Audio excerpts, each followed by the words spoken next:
What's poppin', people? It's Dante. Today we're going to be discussing storytelling in street photography. I'll be sharing with you some behind the scenes of my photographs and also going into detail with some tips and ideas on how you can apply storytelling to your street photography. So hopefully at the end of this video we'll have a better understanding of how to tell a story.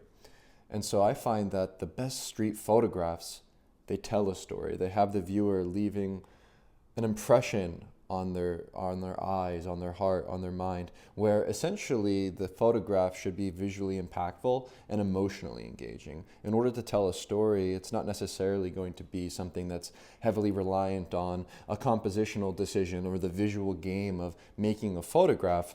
However, the best photographs ask questions. The best photograph leaves the viewer feeling something. And so impactful moments of joy, of sorrow, of grief, impactful moments of anger, of lust and rage. The human experience is nuanced and there's so many complexities. And I find that when you share these moments of joy, when you share these moments of emotional impact in the frame, you can tell a story through the gestures, through the way people position their bodies on the streets, through human behavior and the environment itself. And so I find it very important to pay attention to the way people move, pay attention to the gestures, pay attention to their glances and the way that they gaze. I find that these very simple things, when you're looking on the streets for these moments, can tell the story for you, where you essentially want to let the story unfold naturally. For instance, here in Zambia, Africa, I spent 2 weeks praying and living under thatched roofs at a Seventh-day Adventist church camp. And over the 2 weeks, at the end of the journey, they wound up having these ultimate baptism ceremonies in the lake. And I grabbed my camera and ran into the lake, and I was up to the water knee deep, photographing at the scene, observing the gestures and the facial expressions as the people were dunked in the water.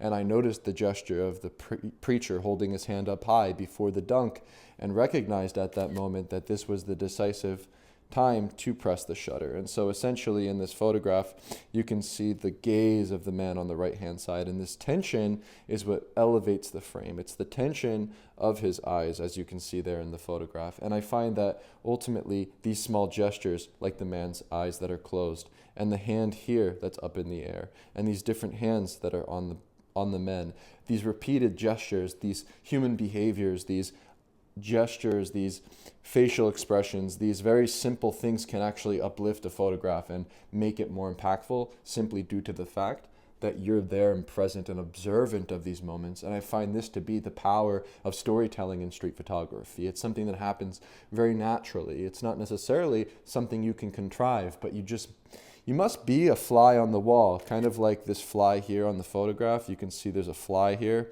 You kind of want to be like that fly, okay? You want to be just there and prepared and photographing and letting things unfold naturally, essentially. And so allow life to unfold. Allow the story to come to you. You don't necessarily need to force anything, but you simply need to be there and be present and be engaged in life. And so the way in which I go about this thing is through building a documentary approach, essentially spending my time in the environment to create deeper images with more impact. And so at this scene, I photographed 2 Palestinian men greeting with a kiss as the man in the background smokes a cigarette, drinking coffee. And essentially I was praying in the masjid, and after prayer I went outside and I was sitting down with a group of men drinking coffee and enjoying some conversation. And as the scene unfolded, I naturally was able to make these photographs. I did not force anything. I was very curious. And so I believe having a documentary approach and a nuanced way of approaching the streets can enhance your ability to tell stories. And so don't necessarily just walk around your city and make candid snapshots on the sidewalk, but become interested in humanity. If you're curious about telling stories, well, maybe it's best for you to engage more with humanity and to find yourself out there in the open world, having experiences that enrich your life, as well as give you the ability to tell stories. And so some practical suggestions and tips for building a documentary approach for you is to do some research, perhaps about things that you're interested in. Like, for instance, this morning I was actually just doing some deep research about samurai culture and reading about monasteries in Greece and Rome and thinking about the next story I'd like to tell. And, essentially I find that if you're curious about the world, if you're curious about making photographs to tell stories, follow your inner curiosity. Go out there and explore the world. Like, for me, what this is all about, like, telling a story and building this documentary approach. It's so fulfilling. It makes me so joyful to realize in my head that there are infinite possibilities for you to go out there and explore the world. There are so many different things that you can do, and street photography is endless, and there's so much to see, to do, to explore, and to photograph. And you can find yourself on a road trip traveling up the Wadi Kelt mountain range in Jericho as the car breaks down, and then you get out and you photograph. And, I went to the top of the mountain and drank tea and coffee with these people, and we danced and we chanted as we looked out towards the Dead Sea.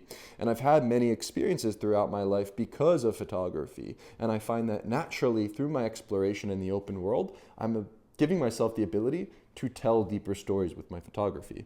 And so by climbing to the top of the mountain in Mexico City and recognizing this gigantic cross that was positioned at the perfect spot on the top of the mountain, I came back time and time again for a few days over and over again to make a photograph of the cross. And at this moment, as the boys were playing, I was able to make a photograph that has visual impact due to the way in which I framed this picture. As you can see, we have the boys on the cross. There's two gestures. He's looking downward. He's hanging on to the cross. And in the background, we have the mountain range. We have that local village here in Mexico City. And by juxtaposing the cross against the backdrop with the gesture and the playful element of the boy, we have a more powerful story that emerged naturally through exploring the open world and climbing the mountain.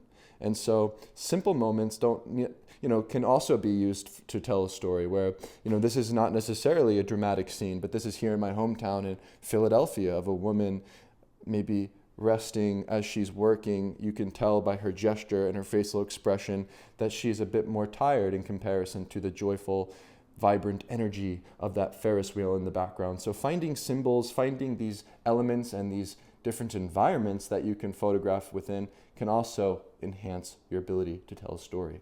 Here we have nightlife at a carnival. And so the environment that we photograph in can really carry an image. Here in this little barn, I photographed some Palestinian youth, and in the background we have this beautiful tapestry, this wall that the children draw upon, and you can see we have some imagery of the Palestinian flag, we have some text written in Arabic, we have some drawings and some doodles, and the backdrop gives meaning to the subjects within the frame and gives them context. And I believe that through having your subjects placed upon a backdrop, you can enhance your ability to tell the story. And so here we have very simple gestures that create tension and drama and intensity with a layered composition of the boy in the background in relationship to the elements on the wall, to the Palestinian flag and the text and the Arabic writing. And so you have an understanding of the environment through the way in which I framed these subjects in the picture. And so essentially, I believe that photography is very simple, and the art of storytelling is actually very simple. And ultimately, a photograph and the photographer is simply responsible for where they position their physical body in relationship to the subject and the background. And so by relating your subject, the content, the moment to the background, you can create a visual story. And so this is a very simple approach that I use on the streets through layering different elements within my frame, through photographing the playful youth against the worn out doorway and building here in this rural village in Zambia, Africa.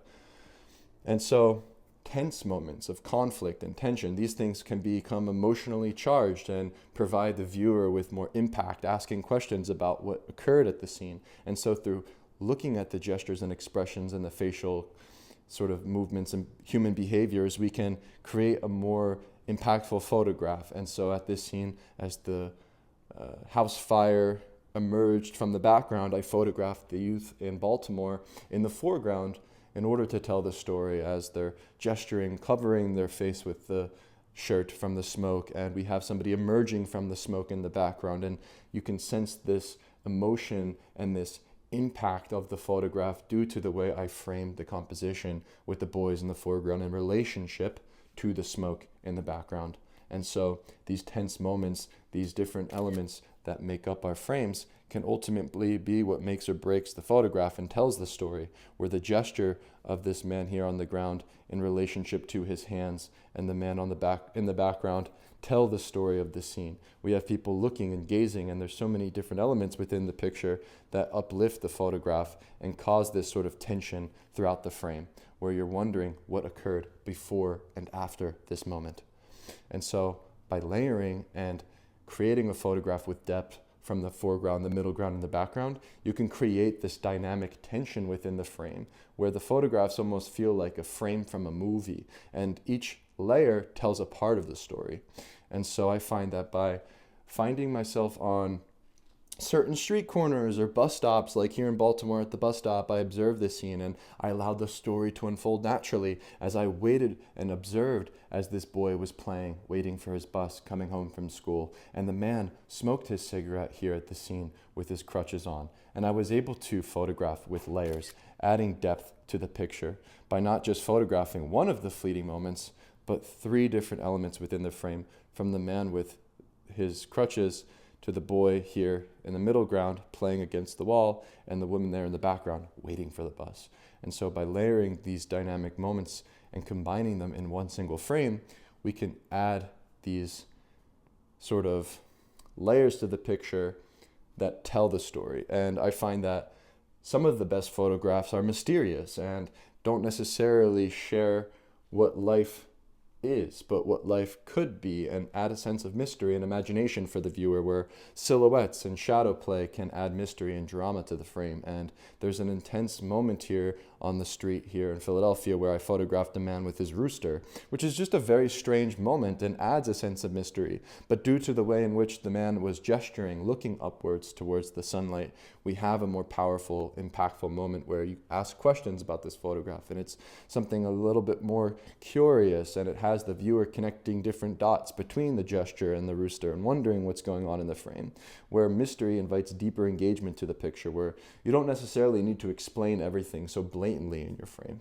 And so this photograph I made in Jericho, I believe to be a very impactful moment as the boy is reaching to throw the stone towards the rainbow, and we have some interplay between shadows, which adds some mystery and drama to the photograph. There's that torn down building in the background, and the environment is impactful. And so by making these relationships from the foreground to the middle ground and the background, from the moment of the stone to the shadow play to the buildings and the rainbow in the frame, we have an impactful moment that is mysterious and imaginative and has you wondering what's going on here in the photograph, in a way where I find the interplay between light and shadow and gesture and the moment and the background, the environment, these different elements allow the viewer to connect the dots. And when you look throughout the frame, it's a visual feast, and it has you intrigued, and it tells a story. And so I find that the best moments, the best stories that we can tell happen very naturally through patience and anticipation. And so essentially at this scene in Napoli, I was enjoying a vacation with my brother. We were laying out on the rocks and we were sunbathing and swimming. And as we enjoyed our day for about 2 to 3 hours, we engaged at the scene and we were chatting with some of these locals here in Napoli. And after a while, through engaging at the scene and just simply being patient and being observant, we were there at the right time as the men took the watermelon out of the sea and gathered together to share it amongst each other. And at the scene, I simply was patient and I was observant, and I essentially allowed the story to come to me. And so I find this to be the best way to tell a story, is to just simply watch it unfold naturally. And here in Zambia, I went for a boat ride with my friend Amaz, who's washing his face. After a while of riding through town here in Lake Bangweulu in Zambia, Africa, I wound up making this photograph, but it was after a long journey for an hour or two, traveling throughout Lake Bangweulu. And after a while, over time, these stories unfolded naturally for me. And that's how I was able to create these photographs, through the documentary approach to the streets. And so I believe that the best street photography feels alive. It has an emotional impact and has an authenticity to the frame. I find that there is something to be said about training your eye to recognize human behavior and the patterns that exist in nature, for you to have the ability to tell a story. And so let your curiosity guide you. I find that ultimately this world, it's just so open. There's so many stories to tell. It's up to you as the photographer to have the courage to go out there. And of course, we all have this fear within us, right? We all have the fear of confrontation. We have the fear of going out there and making photographs of strangers. But ultimately, this is a very natural thing. And we all feel anxiety. And I find that the goal and the duty of the street photographer is to, despite our fear, push forward with courage to go out there onto the front lines of life to tell a story. And so these are just some of my thoughts I have about storytelling and street photography. Hopefully some of the ideas can help you along your journey. I highly encourage you to just keep going out there, keep exploring. Remember how open the world is. There's infinite stories to tell. That fuels me. That makes me so joyful and happy to know that all I really need to do is pick up my camera and go. And wherever my curiosity leads me, I know that I can tell a story. So just some thoughts today about storytelling. Thanks for watching, and I will see you in the next video. Peace.